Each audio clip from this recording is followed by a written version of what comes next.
IGNOU, Indira Gandhi national open university. ഇഗ്നോൻ്റെ admission കൺഫർമേഷനെ കുറിച്ചാണ് ഞാനിന്നിവിടെ പറയാൻ പോകുന്നത്. ചിലർക്ക് പെട്ടെന്ന് തന്നെ അഡ്മിഷൻ കൺഫേം ആവും. അതായത് രജിസ്റ്റർ ചെയ്ത് 1-2 ദിവസത്തിനുള്ളിൽ തന്നെ ഈ അഡ്മിഷൻ കൺഫേം ആവും. പക്ഷേ എല്ലാ കേസിലും ഇത് അങ്ങനെയല്ല. ചില കേസിൽ 1-2 ആഴ്ച മുതൽ ഒരു മാസം വരെ എടുത്തുനിന്നിരിക്കും. അഡ്മിഷൻ കൺഫർമേഷൻ എന്നുള്ള മെസ്സേജ് നിങ്ങളുടെ മെയിലിലേക്കോ അതോ നിങ്ങൾ കൊടുത്തിട്ടുള്ള ഫോൺ നമ്പറിലേക്കോ മെസ്സേജ് ആയിട്ടാണ് വരിക.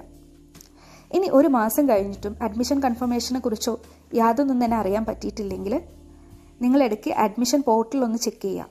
അതിൽ ഇഗ്നോൻ്റെ ID കാർഡ് വന്നിട്ടുണ്ടെങ്കിലും അഡ്മിഷൻ കൺഫേംഡ് ആണ്. നിങ്ങൾ ഇഗ്നോയുടെ ID കാർഡ് പെട്ടെന്ന് തന്നെ പ്രിൻ്റ് എടുത്ത് വെക്കുക. കാരണം എക്സാം സെൻറ്ററിൽ ID കാർഡ് ഉണ്ടെങ്കിലേ എക്സാം എഴുതാൻ അനുവദിക്കുകയുള്ളൂ.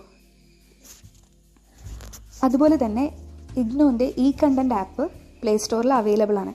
അതിൽ നിന്ന് നിങ്ങൾക്ക് ടെക്സ്റ്റ് ബുക്കിൻ്റെ PDF കിട്ടും. അപ്പോൾ നിങ്ങൾ അസൈൻമെൻറ്റ് എഴുതി തുടങ്ങാനും അതേപോലെ പഠിച്ചു തുടങ്ങാനൊക്കെ ഉള്ളവർക്ക് ഈ കണ്ടൻറ്റിൽ നിന്ന് ഡൗൺലോഡ് ചെയ്ത ശേഷം നിങ്ങൾക്ക് യൂസ് ചെയ്യാം. ഇഗ്നോൻ്റെ ടെക്സ്റ്റ് ബുക്സ് നോർമലി ഡൽഹിയിൽ നിന്ന് കൊറിയറായിട്ടാണ് വരാറ്, പോസ്റ്റ് ഓഫീസ് വഴി.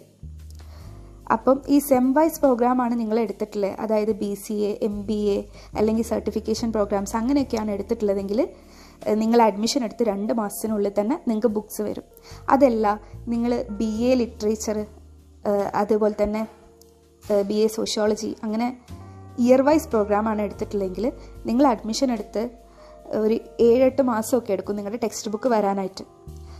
അതുകൊണ്ടാണ് ഈ കണ്ടൻറ് ആപ്പ് ഡൗൺലോഡ് ചെയ്ത് വെക്കാൻ വേണ്ടി പറയുന്നത്. അതിൽ നിങ്ങൾക്ക് ഡൗൺലോഡ് ചെയ്തിട്ട് ടെക്സ്റ്റ് ബുക്സ് നിങ്ങൾക്ക് യൂസ് ചെയ്യാൻ പറ്റും, അസൈൻമെൻറ്റ് എഴുതാനോ അതോ നിങ്ങൾക്ക് പഠിക്കാനോ ഒക്കെ ആയിട്ട്. പിന്നെ ഒരു കാര്യം ഓർക്കേണ്ടത് എന്താണെന്ന് വെച്ചാൽ ഇഗ്നോ ഒരു ഡിസ്റ്റൻസ് ലേണിംഗ് യൂണിവേഴ്സിറ്റിയാണ്. സോ അങ്ങനെ ക്ലാസ്സുകളൊന്നും അവൈലബിൾ അല്ല, നിങ്ങൾക്ക് ക്ലാസ്സുകളൊന്നും ഉണ്ടായിരിക്കില്ല. ഇഗ്നോ സെൽഫ് സ്റ്റഡിയാണ് പ്രൊമോട്ട് ചെയ്യുന്നത്.